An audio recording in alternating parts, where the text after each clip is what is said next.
si Noble Rice Dipan Cubila at ngayon tuturuan ko po kayong maghugas ng pinggan. Simulan po natin sa pag-aanlaw at paghihiwalay ng mga kasangkapan.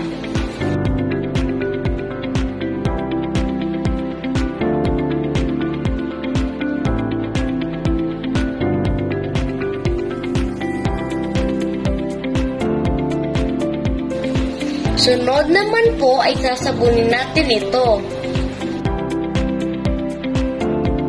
Unahin ang mga baso at tasa. Sunod ang mga kubyertos. Sabunin na rin ang mga platito at plato.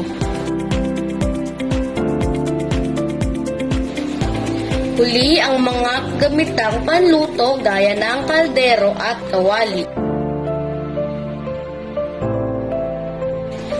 Banlawan ang mga kasangkapan ng 2 beses sa malinis na tubig.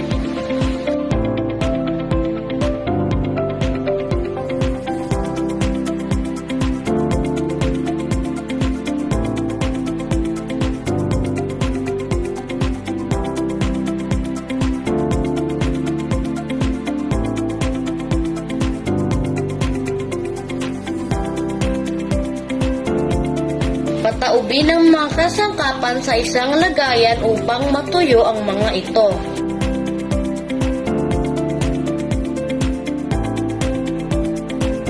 Kapag tuyo ng mga kasangkapan, ay maaari natin ito ilagay sa malinis at tamang lalagyan.